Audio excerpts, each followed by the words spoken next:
네, 여러분 반갑습니다. 저는 녹색전환연구소의 유준입니다.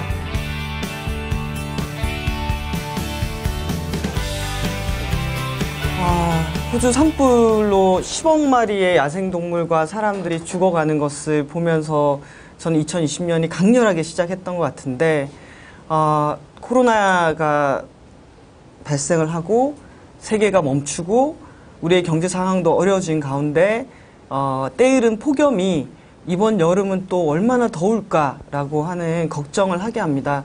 그래서 저는 이제 우리 사회가 복합 위기의 시대에 접어들었다라고 생각합니다. 이전에 없었던 이런 코로나와 같은 인수 공통 감염병의 확산, 거기에 경제적으로 이 코로나는 온실가스 배출량은 줄였지만 사람들 사이에 경제적인 불평등은 더 심화시켰습니다. 그만큼 살기 어려운 사람들이 많아졌다라는 얘기거든요. 근데 그 속에서 앞으로 더 큰 기후 위기가 우리 앞에 닥칠 수가 있습니다. 지금 지구의 평균 온도가 150여 년 전에 비해서 1도가 상승했다고 하는데요. 지금 이대로 우리가 온실가스 배출량을 줄이지 못한다면은 2040년경에 1.5도가 상승합니다. 1.5도는 과학자들이 경고한 지구 온도 상승의 마지노선이라고 할 수가 있습니다. 그래서 저는 2000년부터 환경이나 기후 관련해서 활동을 해왔는데요. 요즘 느끼는 것은 엄청난 속도감입니다. 기후위기의 속도가 아주 빠르게 다가오고 있고 우리가 부딪히고 있는 문제들이 이전에 경험하지 않았던 위기 상황 속으로 내몰리고 있다라는 생각이 들고, 그런데 이 위기의 근원을 살펴보면 매일매일 우리가 화석 에너지, 오늘도 얼마나 70억에 가까운 사람들이, 또 우리나라 시민들도 얼마나 오늘 하루 열심히 일을 하겠습니까? 그런데 우리가 오늘 열심히 일한 오늘 하루의 결과가 대기 중에 온실가스를 배출하고 그것이 지구의 평균 온도를 올리고 우리의 위기를 심화시키는 방향으로 가고 있습니다. 많이 생산하고 많이 소비하는 시스템, 그리고 물건을 생산할 때 화석 에너지를 쓸 수밖에 없는 시스템, 이런 시스템이 현재의 우리의 위기를 낳지 않았나라는 생각이 듭니다. 그래서 나오미 클라인 같은 미국의 유명한 언론학자이자 이것이 모든 것을 바꾼다라는 아주 베스트셀러를 쓴 이 작가는 이렇게 얘기합니다. 문제의 근원은 자본주의 시스템이다. 이 시스템이 결국 기후를 바꾸고 우리를 파괴하고 있다. 그러면 지금 현재 기업과 모든 물건을 생산하고 소비하고 경쟁하는 시스템으로 되어 있는 이 자본주의 시스템을 계속 확장시키는 것으로 우리가 이 위기를 헤쳐나갈 수 있을까요? 저는 우리에게 다른 경제 시스템이 필요하다고 생각합니다. 그래서 오늘 우리가 열심히 일한 것이 지구의 온도를 올리고 사람들의 불평등과 이 경쟁을 심화시키는 방향이 아니라 그거와는 다른 방향의 전환이 필요하고, 오늘 시민들이 열심히 일을 할 때 그것이 우리의 생존의 조건을 충족시키고 또 온실가스를 덜 배출하면서 사회를 녹색으로 전환할 수 있는 그런 방향으로 대전환이 필요한 거고, 그걸 하려고 했을 때 그냥 평소대로 하면서 몇 가지 녹색 산업을 지원하는 것만으로는 우리는 그걸 할 수가 없습니다.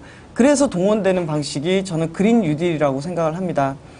지구의 평균 온도 상승을 1.5도 이상 올라가지 않도록 그렇게 하기 위해서는 내 개인이 에너지를 줄이고 친환경 삶을 살기 위해서 개인의 실천보다는 사회의 산업과 경제 시스템이 완전히 바뀌어야 되고, 그랬을 때 우리 사회의 방향은 탈탄소, 그러니까 탄소를 줄이는 것 정도가 아니라 탄소로부터 벗어나기 위한 경제 시스템의 전환이 필요합니다. 그걸 동원하는 체계가 그린 뉴딜입니다. 여기서 그린하면 녹색을 뜻하는데요. 맞습니다. 온실가스를 줄이는 방향이기도 한데, 여기서 녹색은 이제는 정의로움이라든지 시민을 위한 경제라든지 이런 여러 가지를 상징하는 게 저는 이 그린이라고 생각이 되고요. 뉴딜은 루즈벨트 대통령 때 대공황을 벗어나기 위한 공공 투입, 이걸 일자리로 만든 것, 이 테네시 개발 뭐 이런 것들을 생각하기 쉬운데, 그때 뉴딜은 공적 자금의 투입뿐만 아니라 사회 안정망을 강화하고 사회 보험을 강화하고 노동자의 단결권을 강화하고 법인세라든지 기업의 활동에 세금을 과감하게 매기는 사회개혁 조치들도 같이 이루어졌습니다. 그래서 그린 뉴딜은 정부의 역할을 중요시하면서 우리의 산업 전반을 탈탄소로 전환하면서 그와 동시에 사회개혁적인 요소들도 함께 한다라는 그런 의미가 있고, 이제 한국 사회에서도 그린 뉴딜에 대해서 본격적으로 논의가 되기 시작했고 7월경에 정부에서는 정부의 그린 뉴딜 안을 발표한다라고 되어 있는데요. 저는 요즘에 이런 얘기를 많이 하고 다닙니다. 지금부터가 그린 뉴딜에 대한 논의는 시작이다.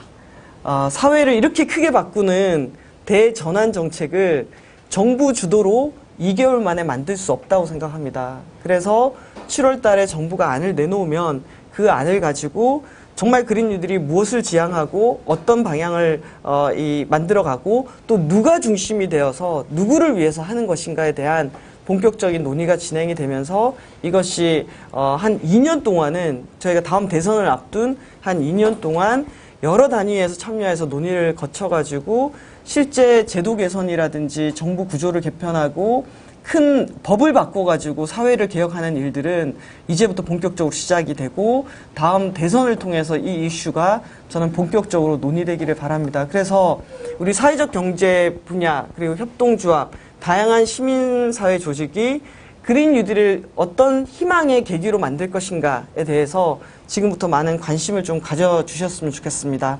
자, 이걸 좀 더 이건 큰 맥락에 관한 얘기였다면은 이제 우리 도시와 코로나 이후에 대해서 얘기를 하려고 합니다. 지금 지금 화면에 하나 나올 텐데요. 그 화면은 코로나 이후에 도시든 농촌이든 이런 것들이 중요해졌다라는 것들을 보여주는 통계입니다. 공공보건 의료 시스템이 얼마나 중요한지를 우리가 깨달았습니다. 그리고 배송 물량이 늘어나면서 플라스틱이 상당히 많이 쓰이고 있습니다. 그리고 사람들이 이 감염을 줄이기 위해서 자전거로 이동하고 또 재택근무를 하다 보니까 먼 거리를 이동하는 것이 아니라 가까운 거리를 이동하면서 걷거나 자전거를 이용 많이 하게 됐습니다. 그런데 동시에 지하철이나 버스는 감염의 우려가 있기 때문에 이 사람들이 대중교통은 기피하는 현상이 나타났고요. 또 나눔카가 증가한 것도 그런 맥락을 볼 수가 있습니다. 또 멀리 여행을 가지 못하다 보니까 집 근처에 가까이 갈 수 있는 그런 공원이나 녹지시설에 대한 이 필요에 대한 요구 이런 것들도 늘어났습니다.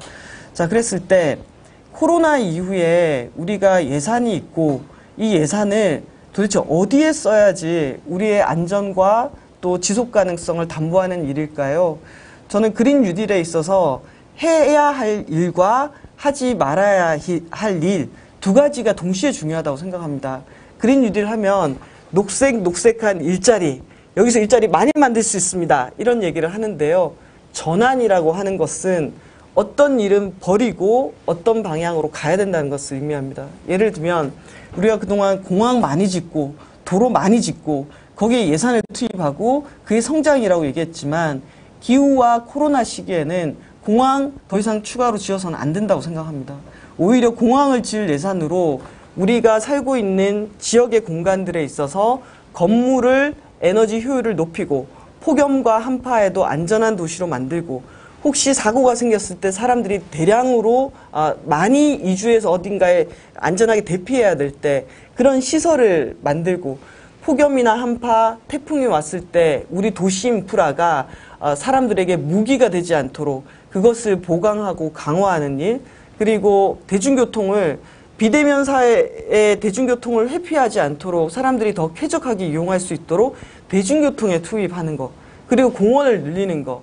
결국은 우리가 그동안 토목이라든지 공항이라든지 크게 인프라를 짓던 것이 정말 지금 필요한가를 점검하고 거기에 쓰였던 돈들을 다른 쪽으로 정말 우리에게 필요한 기본적인 인프라에 투입하도록 하는 것이 저는 핵심적인 그린 뉴딜이라고 생각합니다. 그리고 그런 인프라를 만들 때 누가 참여를 해야 할까요? 저는 대기업들이 중심이 되는 아까 자본주의 사회가 온실가스를 뿜어대고 지금과 같은 문제를 야기했던 것처럼 이제 이 그린 뉴딜에서 아주 중요한 것은 그동안 자본주의 사회에서 가격 경쟁력이 없다는 이유로 경제를 형성하지 못했던 그 사회적 경제 분야, 사람들을 돌보고 안전을 챙기면서 또 효율적인 집을 짓고 또 이렇게 예를 들면 그동안 그냥 폐기물을 처리했던 것을 다시 재사용하고 재활용하고 하는 일, 전혀 플라스틱이 없는 카페를 만들겠다라고 했을 때 그 카페를 만들고자 하는 사람들과 함께 일을 할 수 있는 사회적 경제 조직들, 이런 것들이 저는 곳곳에서 결합을 해서 그동안 많이 쓰고 많이 소비하고 온실가스 뿜어내고 그렇게 작동해왔던 오로지 가격 경쟁력과 시장을 중심으로만 돌아왔던 이런 경제를 바꿀 수 있는 기회라고 생각을 합니다. 그리고 온실가스는 모든 분야에서 배출이 되기 때문에 우리가 집을 효율적으로 짓는 일, 그리고 사람들에게 건강한 정보와 안전에 대한 서비스를 제공하는 일, 그리고 물건을 재사용하면서 플라스틱 없는 사회를 만들기 위해서 순환 경제 분야에서 일을 하는 일, 이 모든 것들이 저는 사회적 경제가 할 수 있는 역할이라고 생각하고, 코로나가 그런 경제로서 전환할 수 있는 저는 기회를 만들었다고 생각합니다. 코로나는 되돌아보게 합니다. 우리의 지금 경제가 어떻게 작동하고 있는지. 그래서 이 코로나가 만들어준 어떻게 보면은 이 기회를 사회적 경제가 각각의 역할들을 찾아가고 그동안 시장과 경제와 자본을 중심으로 재편된 우리 경제에 사람을 중심으로 한, 그리고 사회적 필요와 사회적 문제를 해결을 중심으로 한 경제로 재편될 수 있도록 하는 그런 기회로 저는 삼았으면 좋겠습니다. 그래서 코로나 이후에는 도시뿐만 아니라 농촌에도 공공의료보건 시스템이 필요하고요. 그리고 교통에 있어서 사실 교통이 아주 안 되어 있는 곳이 농어촌입니다. 농어촌의 대중교통 체계가 훨씬 더 들어가야 됩니다. 그래서 대중교통 체계에 훨씬 더 많은 예산을 투입해서 사람들이 한 사람이 한 차를 타고 이동하는, 그러면서 온실가스를 많이 배출하는 그런 사회가 아니라 대중교통으로 편리하게 이동할 수 있는 사회를 만들 수 있도록 하는 것, 이런 것들에 저는 경제를 돌려야 된다라고 생각합니다. 다행히 충청남도라든지 서울시, 그리고 기후위기가 심각하다라고 비상선언을 우리나라의 226개 기초지자체가 했습니다. 이 얘기는 이런 계획을 가지고 각자의 시장 군수들에게 당신들 얘기하지 않았냐, 기후위기가 심각하다면. 그럼 이 기후위기를 막는 데 있어서 시민들이 준비되어 있고 사회적 경제가 역할을 할 수 있다. 이런 얘기들을 저는 적극적으로 해볼 수 있지 않을까라는 생각이 듭니다. 그랬을 때 저는 녹색 건물이 정말 필요하다고 생각하고요. 우리나라의 건물들이 늙어가고 있습니다. 지금 새로 짓는 건물보다 오래된 건물들이 많고, 그 오래된 건물들이 지금 이렇게 낡은 주택들 같은 경우에는 에너지를 많이 써도 냉난방이 잘 되지 않습니다. 그러면 이런 집들을 수리하고 고치고 단열 개선하는 일에 많은 사람들이 필요하고요. 그리고 이런 일은 대기업이 못합니다. 지금 동작구 같은 경우에는 도시 마을 기술 네트워크라고 해서 우리 동네에 이런 기술을 가진 분들, 집을 고치고 인테리어를 하고 보일러를 놓고 열쇠를 수리하고 철물을 하시는 분들, 이런 분들이 우리 동네 곳곳에 있는 노후된 주택을 어떻게 에너지 효율적으로 리모델링 할 수 있을까? 그리고 그 기술들은 어떻게 전수될 수 있을까? 우리 동네에서 뭔가 재난이 발생했을 때 이 기술을 가진 분들이 동네를 위해서 어떻게 연결되고 협동할 수 있을까? 동네에서 일하고 동네에서 먹고 살자라는 것들이 사실은 이런 기술자들과 연결되고 이분들이 역할하게 하면서 저는 동네 규모의 이 그린 뉴딜도 가능할 거라고 생각합니다. 집이 중요해졌습니다. 저는 이번에 그린 뉴딜을 통해서 우리 사회의 주거의 질에 대해서 저는 논의했으면 좋겠습니다. 사람들이 이 코로나 사태에 집에서 일하고 또 공부하고 쉬고 이렇게 하게 됐습니다. 그러다 보니 적정 그 가족 규모에 맞는 적정 규모의 주택을 갖고 있는 곳들은 그닥 이 갈등이 생기지 않습니다. 그런데 집이 좁고 식구가 많은 곳들은 그 집에서 부대끼면서 갈등이 생기기도 합니다. 그리고 우리나라에 비적정 주거가 너무 많습니다. 지하라든지 옥탑방이라든지 또는 고시원 같은. 그래서 어떻게 재난이 발생하거나 춥거나 덥더라도 1차적으로 특히 코로나 같은 비대면 사회에서는 사람들이 집에서 시간을 보내게 됩니다. 그러면 이 집이 인간이 거주할 수 있을 정도의 주거권을 확보할 수 있도록 저는 공공이 역할을 해야 된다고 생각하고, 그리고 너무 낡은 주택들은 녹색 그린 리모델링이 필요하고, 그리고 이렇게 이케아가 차지한 그 역할을 우리 동네의 노하우와 기술자들이 전해주는, 어떻게 집을 고치셨을 때 좀 더 따뜻하고 쾌적하게 보낼 수 있는지 이런 자재를 공급하고 노하우를 공급하는 거, 이것도 저는 중요한 우리 사회적 경제가 할 수 있는 일이라고 생각을 합니다. 파리가 15분 도시 이야기를 합니다.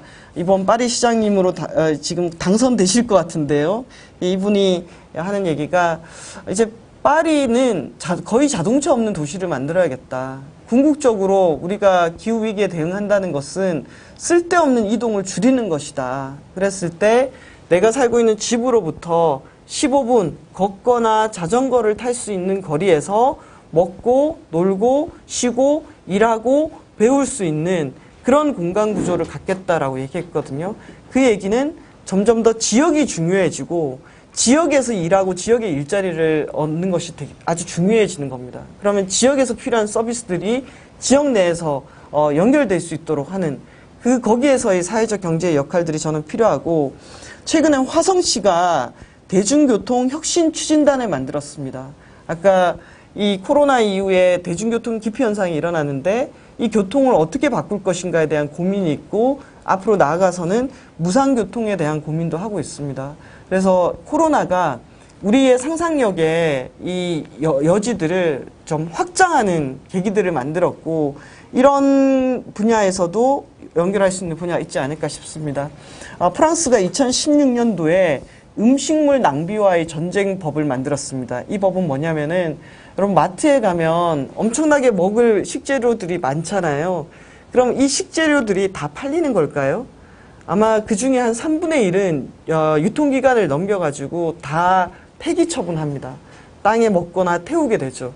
얼마나 먹을 수 있는 식량이 그렇게 버려진다는 건 너무나 낭비잖아요. 그걸 처리하는 것 자체가 다 온실 같습니다. 그래서 프랑스에서는 일정 규모 이상을 가진 슈퍼마켓은 그 식재료들의 유통기간이 48시간이 지나기 전에 반드시 이 식재료들을 매립하거나 버리는 것이 아니라 푸드뱅크를 통해서 누군가에 전달되도록 법으로 만들었습니다. 그렇게 했더니 버려지는 식재료를 줄였고, 여기서 나온 식재료를 누군가에게 전달하기 위한 푸드뱅크 분야의 일자리가 만들어졌고요. 그리고 꼭 버려지던 식품들이 꼭 필요한 누군가에게 전달이 됐습니다. 이거야말로 온실가스 줄이고 일자리 만들고 또 필요한 사람들에게 자원이 먹을거리가 전달되게 하는 그런 중요한 전환의 계기였습니다. 근데 이 법이 만들어지기가 쉬웠을까요? 식재료를 생산하는 기업들은 이걸 폐기해 버려야지 수요가 남아있기 때문에 이걸 푸드뱅크로 가는 것에 대해서 강렬하게 저항을 했을 겁니다. 그럼에도 불구하고 합의를 통해서 이런 법을 만든 거죠. 어떤 경우에는 예산을 투입하는 것도 있지만 이런 법 제도를 하나 바꾸는 것 자체가 우리 사회적 경제에게 상당히 큰 기회를 줄 수가 있습니다. 그린 뉴딜은 이런 우리의 상상력을 저는 열어주는 계기가 될 거라고 생각하고요. 독일이 2021년도에 플라스틱 일회용 폐기물 금지를 발표를 했습니다. 우리는 사실은 플라스틱 같은 것들도 상당한 자원인데 이걸 너무 쉽게 생산하고 너무 쉽게 버립니다. 그리고 우리 눈앞에서 사라지면 이게 처리됐다고 생각합니다. 근데 그게 아니라 이 물질 하나하나의 가치를 부여하고 다시 쓰고 소중하게 쓸 수 있도록 하는 그런 방식으로의 제도를 만든다면은 거기에서도 자원을 재사용하고 다시 쓰게 하는 분야에서 사회적 경제가 작동할 수 있을 거라고 생각합니다. 시민의 공간이 필요합니다. 저는 코로나 국면에 최근에 부동산 가격이 오르고 주식이 화랑인 것은 현재 우리의 상황과 너무나 다르게 가고 있다라고 생각합니다. 사람들이 필요한 곳에 자원이 쓰이도록 해야 되는데 이 주식과 부동산의 화랑은 사람들의 빈부의 격차를 훨씬 더 벌이는 방향으로 가게 될 겁니다. 어떻게 이 위기의 국면에 어떤 방향으로 우리의 경제를 전환하고 바꿀 것인가에 대한 토론을 저는 많이 해야 된다고 생각하고요. 그리고 일단 지금 많은 지자체들이 공공 일자리를 고민하고 있습니다. 공공이 사람들을 고용해서 일자리를 주고 일단 이 어려운 시기를 지나가도록 하기 위해서 단기 공공 일자리들이 만들어지고 있는데요. 이런 일자리들도 그냥 단기로 끝나게 할 것이 아니라 사회적인 자원으로 남도록 해야 합니다. 예를 들면 서울시는 태양광 발전소에 대해서 소개를 하고 태양광 부지를 찾는 일을 공공 일자리로 만들어서 임금을 지급을 합니다. 또 서울시의 기후위기 대응 활동가라고 있어서 기후위기에 대해서 시민들에게 알리는 것을 또 일자리로 만들고 있고요. 충남 같은 경우에는 우리 마을의 기후변화 취약지역을 주민들이 조사해서 보고서를 쓰는 것을 일자리로 만들고 있습니다. 대구시에서는 폭염 시기에 재난도우미를 4,000명을 고용해서 이 독거노인이라든지 재난에 취약한 사람들을 돌보기 위해서 지원하는 역할을 하고 있습니다. 아이디어 좋습니다. 그런데 여기서 중요한 것은 아이템만으로 현장이 작동하지 않는다는 겁니다. 자, 이렇게 됐을 때 이분들이 실제 그 역할을 잘할 수 있도록 교육하고 이렇게 조사한 것, 예를 들면 취약계층을 돌보는 재난도우미가 그 지역의 상황들을 잘 보고해서 데이터로 남긴다면은 그 데이터를 모아서 다음 정책을 만들 수가 있거든요. 그런데 이렇게 급하게 만들어지는 정책에는 그 의미를 살리기보다는 그 일자리를 주고 임금을 지불하는 것으로 끝나는 경우가 있습니다. 그래서 이때도 어떻게 공공의 녹색 일자리를 만들 때 이렇게 만들어내는 일자리가 우리 사회에 의미 있는 데이터와 성과로 남아서 이 경험을 가지고 실제 일자리를 확장해 나갈 것인가에 대한 고민도 같이 되어야 됩니다. 그래서 저는 많은 이 기회가 우리에게 좀 열려 있다라는 생각이 들고 이 기회를 우리 사회적 경제와 시민들이 같이 잘 이용했으면 좋겠습니다. 마지막으로 제가 이 그림 보여드리고 싶었는데요. 너를 위해서 돈을 열심히 벌었단다 라고 했는데 산소 마스크, 산소 탱크 하고 있잖아요. 근데 요즘은 우리가 이미 정말 짧은 시간에 다 마스크를 끄고 있습니다. 우리 지금 마스크 생활이 6개월을 넘어서고 있습니다. 그런데 앞으로 언제까지 갈지도 모릅니다. 많은 상황이 바뀌고 있습니다. 지금까지와는 다른 경제와 다른 시스템이 저는 필요하다고 생각하고 시간이 빠르게 가고 있고 위기도 빠르게 다가오고 있기 때문에 저는 집중해서 그린 뉴딜이라는 것을 하나의 계기로 삼아서 우리의 경제를 바꾸는데 활용해야 된다라고 생각을 합니다. 네, 감사합니다.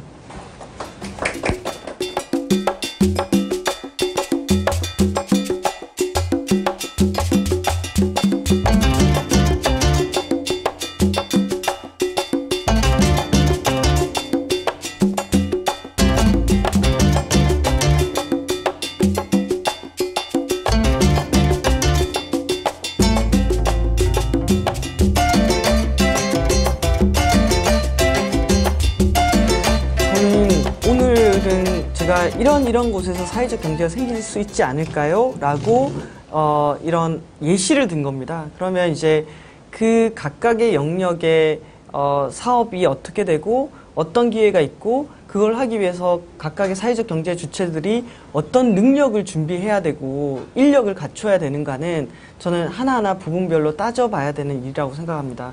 그랬을 때 지금 그럼에도 불구하고 좀 집중해서 해볼만 하다라고 싶은 게 저는 건물 에너지 효율화라고 생각을 하고요. 그 건물 에너지 효율화도 예를 들면은 한 10층, 20층짜리 빌딩은 우리 사회적 경제가 감당하기에 너무 큰 건물입니다. 그리고 공공 건물을 에너지 제로 건물로 만든다라는 것도 우리가 단기간에 사회적 경제가 거기까지 감당하기에는 저는 어렵다고 생각하고 다만 아까 보여드렸던 도시재생 지역의 노후 주택이라든지 단일 건물들을 리모델링 하는 것은 지금까지 이제 에너지 복지 개념으로 이 사회적 경제 영역에서는 도배라든지 장판이라든지 요런 정도 그러다가 약간 단열 개선 영역으로 조금씩 집수리 개념으로 넘어가고 있었는데요. 여기서 좀 더 체계적으로 접근을 한다라면은 대대적인 이 노후 주택 단지에 대한 도시재생 지역의 이 그린 리모델링이 있을 때 이 단일 주택에 대한 리모델링 사업은 우리 사회적 경제가 참여할 수 있지 않을까. 그리고 이렇게 사회적 경제가 참여를 할 때 필요한 것들은 이렇게 판이 열렸을 때 요런 이 집수리 사업에 참여할 수 있도록 하는데도 요건들이 되게 까다로워서 사회적 경제가 이 판에 입찰을 못하는 경우가 있습니다. 그래서 요런 요건들, 우리 참여하고 여기서 기회를 얻고 싶은데 제도적으로 막힌 부분들은 여기서 뚫을 수 있도록 저는 제안하는 것들이 필요하다라는 생각이 들고, 또 에너지 생산 부분에 있어서는 저는 여전히 태양광이라든지 이런 협동조합들이 유효하다라고 생각합니다. 저 역시도 에너지 협동조합, 태양광 협동조합에 참여하고 있고, 실제로 가능성이 많은데 우리 사회적 경제에서 많이 활발하지 않은 분야가 아까 방금 말씀드린 에너지 효율 분야라든지 에너지 생산 분야가 어떻게 보면 이 그린 뉴딜의 사회적 경제에서 역할을 할 수 있는데 지금까지 좀 많이 참여하지 못했던 분야인 것 같아요. 그래서 우리 사회적 경제도 보면은 먹을거리 생산이라든지 가공이라든지 이렇게 되어 있는데 그 분야를 좀 더 확장할 필요가 있겠다라는 생각이 들고, 플라스틱 관련해서도 이미 형성되어 있는 시스템이 강고해서 사회적 경제가 들어가기 어렵다라고 얘기를 하셨는데, 실제 이번에 코로나 국면에서 플라스틱의 양이 엄청나게 많이 늘어나면서 사람들이 많이 걱정하고 있는 영역이기도 합니다. 그러면 지금은 우리는 분리수거 해놓으면은 누군가는 재사용하고 재활용하겠지라고 돼 있지만, 우리의 그 뒷단에서 벌어지는 선별 작업장이라든지 실제 재활용이라든지 이쪽 분야는 매우 열악합니다. 그래서 저는 우리나라의 폐기물 분야는 전체적으로 한번 이 뒷단을 어떻게 할 거냐, 사람들이, 그리고 그 앞단에 있어서도 실제로 우리가 분리수거를 제대로 해내야지 이게 의미 있게 자원으로 되는데 잘못 알고 버려지는 것들도 상당히 많습니다. 그러면 이 앞단에 저는 교육하는 것도 사회적 경제가 역할을 할 수 있다고 생각하거든요. 교육과 홍보에서부터 시작해서, 그리고 체계를 한번 바로 잡으면서 선별 작업장부터 너무 민간에 맡겨진 이 영역들을 저는 공공이 좀 가지고 오고 역할을 하면서 이 공공이 먼저 예산을 좀 투입을 해야 된다고 생각합니다. 그리고 이 플라스틱이나 이 하나하나의 가치를 더 부여하도록 하는 것, 이것도 제대로 저는 정리를 해야 되는 거고, 그런 의미에서 이 각각의 영역별로 저는 사회적 경제가 어디까지 역할을 할 수 있는지, 사실은 우리는 우리의 역할을 되게 축소시키는 경향이 있습니다. 실제로 그래 왔고요. 왜냐하면 너무 벽이 많아서 이렇게 역할을 해도 우리가 역할할 수 있는 게 사회적 경제 분야에 한계가 많이 지어졌잖아요. 그런데 저는 코로나 국면과 이 그린 뉴딜이라는 국면에서 사회적 경제의 역할을 좀 더 크게 그림을 그려놓고, 이 그림이 작동하기 위해서는 제도는 뭐가 바뀌어야 되고 또 이 분야에서 정부가 어떤 역할을 해줘야 되는지에 대해서 저는 계획들을 좀 세웠으면 좋겠습니다. 그러면은 저는 이 정도의 컨셉을 가지고 여러분께 말씀을 드린다면은 사회적 경제 분야에서도 방금 얘기했던 집수리 쪽에 관심 있는 분들은 이 분야에서 어떤 제도와 내용을 만들지, 그리고 재활용 분야에서는 이미 만들어 놓으셨을 수도 있을 것 같습니다. 이런 내용들을 정리해서 정부에 제안하고 그린 뉴딜의 과정에서 실제적으로 사회적 경제가 무엇을 어떻게 결합할 수 있는지에 대해서 저는 역으로 제안하는 것도 이 기회의 창을 넓히는 계기가 될 거라고 생각합니다. 네.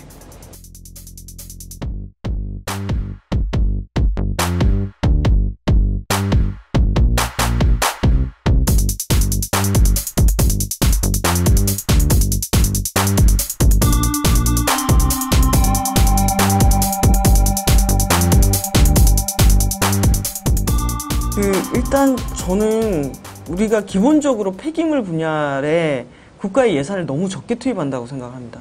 그래서 지자체가 이제 수거하고 그 다음 뒷단은 생각보다 상당히 민간에게 너무나 많이 맡겨져 있고, 그러다가 지금처럼 대란이 한 번씩 일어나는 데가 이제 중국에서 수입 안 받고 오히려 중국에서는 수출할 예정이고, 이러다 보니까 그동안 민간에 의존하던 시스템이 이제 무너진 거예요. 그럼 다시 이것을 복구하고 공적으로 어떻게 역할할지가 정말 중요한 거라고 생각하고, 선별 처리장 이런 데 가보면은 정말 시설과 상황이 너무나 열악합니다.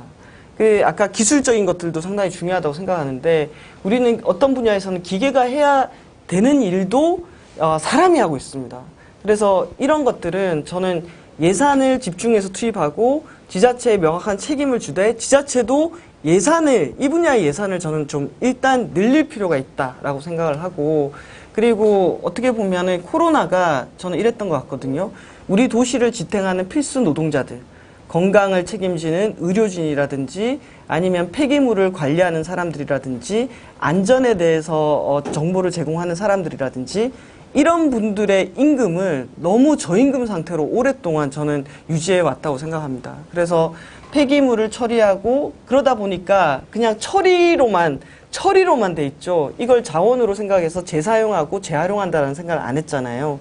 여기를 저는 아름답게 만들어야 된다고 생각합니다. 아름답다고 하는 것은 그 정도의 가치를 투입해서 그동안에는 돈을 투입하지 않아도 되는 곳, 그냥 처리하면 된다라고 생각했는데 여기를 다시 뭔가를 살려내서 자원으로 써야 된다라는 개념으로 저는 집중했으면 좋겠다고 생각하고, 여기야말로 사람들이 많이 고용될 수 있는 일자리잖아요. 예, 그래서 이 폐기물 분야야말로 정부의 저는 관점의 전환이 확실히 저는 좀 필요한 분야가 아닌가라는 생각이 들고, 그래서 대대적으로 사람들이 지금 코로나 국면에 자기들도 이 플라스틱을 많이 내면서 우려가 쌓이고 있습니다. 그래서 국민적인 관심이 높을 때 이 기회를 좀 전환하는 기회로 삼았으면 좋겠다라는 생각이 들고, 아까 태양광 같은 경우에는 태양광 폐기물 재활용하는 시스템이 우리나라 지금 충북에 이제 충북 증평인가요? 거기에 지금 짓고 있습니다. 네, 증천. 예. 그래서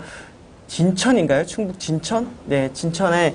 그래서 태양광 폐기물 같은 경우에는 철근은 그냥 재활용이 가능하고 거기에 있는 이런 금속 물질 같은 것들도 희소 물질들 같은 경우에는 분리해서 재사용하는 시스템이 돼 있고, 유럽은 전역에 그 시스템이 갖춰져 있습니다. 우리보다 훨씬 태양광 발전을 많이 하고 오래전에 한 곳은 유럽 전역이 태양광 수거 재활용 시스템이 돼 있어서 전화만 하면은 수거에 가서 재사용하는 시스템이 돼 있습니다. 그리고 전기차도 최근에 많이 쓰잖아요. 그러면 이 전기차에서 나오는 배터리 같은 것들도 재사용하고 재활용하는 시스템, 이런 것들을 충분히 저는 산업으로 연결시켜서 할 수 있다라는 생각이 들고, 그동안 우리는 쓰레기라고 생각하고 폐기물이라고 해서 그 뒤에 항상 단어가 처리라고 붙었던 것을, 이 기후위기 시대에는 그것을 재사용하고 재사용하는 일을 하는 사람들의 가치와 임금을 높게 쳐주는 거, 그렇게 가도록 사회의 분위기를 전환하는 거, 이런 것들이 그린 뉴딜의 아주 중요한 핵심 사항이 돼야 된다라고 생각합니다.